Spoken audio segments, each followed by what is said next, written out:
I hope you don't die might be the last words your significant other says to you when you swing a leg over and start up your bike. There are too many misconceptions and myths about safety when concerning a motorcycle. So today, we're going to talk about the 7 essential safety truths about motorcycles. This way, the next time your girlfriend, your mom, or even your best friend tells you that something bad might happen while you're riding, you can tell them you're at least being as safe as possible. But first things first, hello. It's your sweet dude, the 7 essential safety truths about motorcycles. Number 1, helmets work. I get it, squidlets, you're gonna squid. For those of you dying in the humid heat of the south or the southeast or anywhere else where temperatures reach the mid-90s during the day, you're gonna squid. I know you will. How hard you squid will be a determining factor of how bad you'll end up in a wreck. Helmets work. There's undeniable proof that if you live through the same crash both with and without a helmet, the instance where you wore a helmet will reduce the amount of damage to your head and brain that you will receive. You might not even survive a crash without a helmet to begin with. States with lax or non-existent helmet laws have higher fatalities for riders who choose the helmetless option. Let's compare a state without helmet laws for riders over 21. South Carolina. In 2016, 185 deaths were reported. Of those, riders who wore at least a helmet totaled 52, or 28%. Those who didn't wear a helmet totaled 133, or 72%. And if you think South Carolina is a fluke, Connecticut also is lax on helmet laws and had 52 total fatalities. Of those, 14, or 27%, wore helmets, and 36, or 69%, didn't. Rhode Island is also lax and only had 4 fatalities, but all 4 didn't wear a helmet. There's a real debate amongst the freedom that is being infringed on when motorcyclists are being required to wear helmets. I'm not going to get into that. I'm just going to tell you, I say always wear one, no matter how short your ride is. You can be sitting at a stoplight without a helmet, doing nothing wrong, and you can be hit by a driver who's texting and driving, and now you're dead because you didn't wear a helmet. Seems kind of silly to me. Number 2. Alcohols and motorcycles do not mix. Another truth about safely operating a motorcycle is that when alcohol becomes a factor, the probability of an accident or a crash increases. The more alcohol you consume, the higher your chances of a fatality becomes.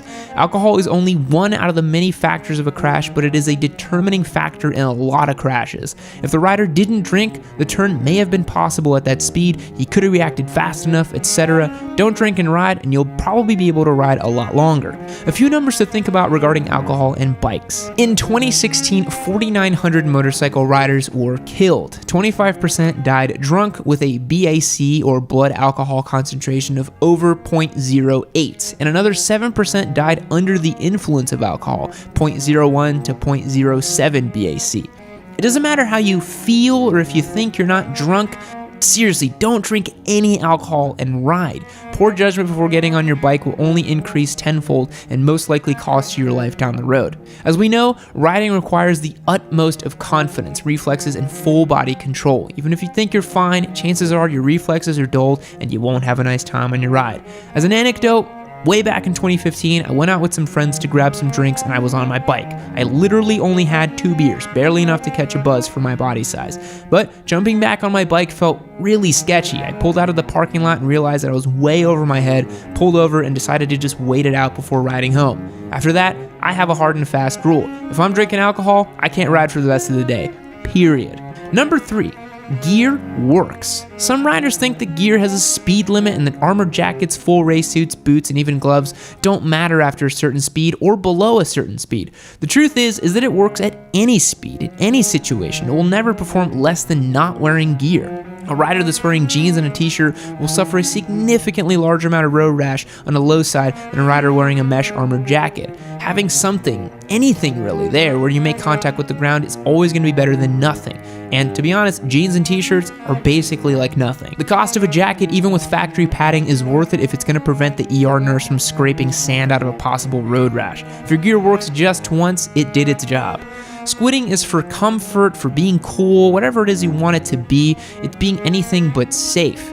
At minimal, over-the-ankle boots, jeans, and a long-sleeve jacket with pads, gloves, and a helmet should be worn, in my opinion. Sneakers, flip-flops, and other shoes that don't cover the ankle are very prone to being ripped off during accidents. Seriously, I kind of cringe whenever I see riders just wearing like Vans slip-ons. It's really, really sketchy.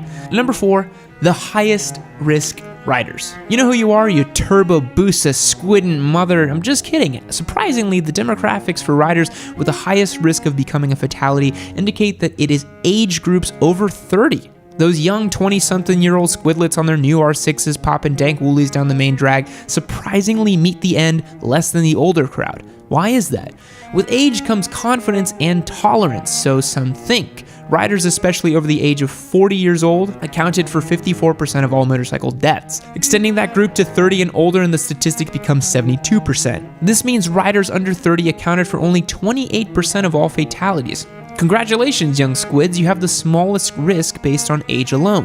When you add alcohol, the numbers become more solid. The ages 30 and above see the brunt of all fatalities, with individual age groups 35 to 39, 40 to 44, and 45 to 49 seeing over a third of their fatalities to alcohol incidents. When it comes to motorcycle engine size, the risk is right in the sport bike sweet spot. 54% of all motorcycle fatalities occurred on a 500cc to 1500cc bike. 37% were on a 500 to 1000cc, which covers most sport bikes. The safest of engine sizes is with the least amount of fatalities was under 500cc's, with only 6% of all crashes. These are your R3s, your Groms, your Sumos, your Ninja 250s. What's hard to differentiate, however, is the style of bike, especially from 1000 to 1500cc. That doesn't really tell us if it was a cruiser or a BMW GS 1200. We can't assume that those 27% all occurred on a Hayabusa or a ZX14. My own personal opinion on this, though, substantiated with these facts, but also some of my own thoughts, is that this is the fella who's 42 years old, has never ridden a motorcycle before,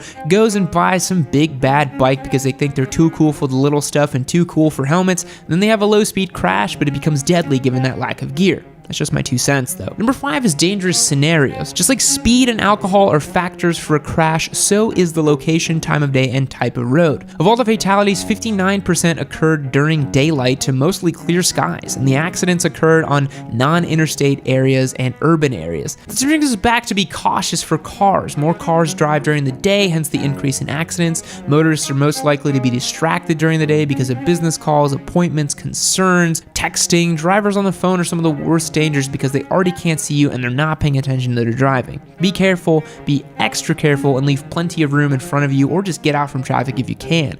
Only 7% of fatalities occurred from a motorcyclist being rear-ended. A whopping 72% involved a front impact to the motorcycle. The common theme is that motorcyclists are riding during the day when traffic is at its peak, and so it is the population of clueless drivers. Not all drivers know how to drive around with motorcyclists. Some will always follow too closely, while others try to cut them off or run them off the road. Number 6 is rider history. We all know the guy who's had an expired learner's permit for 6 years, or someone who has ridden their whole life without ever actually receiving their endorsement. One of the essential safety truths about motorcyclists lies with the rider. 27% of all fatalities were committed by riders who didn't have an endorsement on their license. For statistical purposes, I think endorsements cover valid learner's permits because that makes it for a rider that's legal to ride. Does history repeat itself? Of all the vehicle classes, that's motorcycles, cars, light trucks, and all that, motorcyclists have had the highest percentage of violations. 21% of riders had previously recorded crashes on record, 5.4% had received a DUI, and almost 27% had speeding tickets, and 20% had recorded suspensions or revocations to the license. Based on vehicle driving histories and patterns, someone with a DUI, speeding violation, or even a suspension will probably die on a leader bike or at least be cited for speeding. And finally, number 7 is rider education and training. Out of all the fatalities, how many were preventable? We're never going to know, but you should know what you can and can't prevent. Having a lack of education and jumping on a brand new bike might be the cool thing to do until you crash or some other unfortunate event happens. Expanding our mind with education and training is a minimal cost compared to the ultimate price you could pay: your life. Statistics show that individual riders had less accidents for the following 6 months, year, and 2 years after a training course. One and done should not be your training motto. Just because you pass the MSF course, have an endorsement, and can legally rip your Gixxer 1000 down the strip doesn't mean you're adequately trained to handle the bike at high speeds, stopping from a high speed in a short amount of time, or anything else that could get you killed. Education and training should be a continuous part of your riding habits. Find a local track, attend some training events and track days that they offer. Do everything you can to see if you can become a better rider. You gotta remember that here in America, the MSF is only gonna cover the absolute bare minimum to get you from point A to point B. As long as you continue riding, you'll begin to encounter situations in an area the course did not cover. You'll most likely squid and try to pop a dank nooner one of these days, but do so only after you've learned how to make the bike do the things you want. So guys, what do you think about these essential safety truths? Do you resonate with them? Hopefully with these stats in mind, you'll heed some of them next time you're out on the bike or while doing some research about motorcycles. As a side note, I just want to say motorcycles aren't dangerous by design. They're just simply extremely intolerant of bad judgment, rider errors, and other factors. Now, with all that in mind, I know 44% of you guys watching this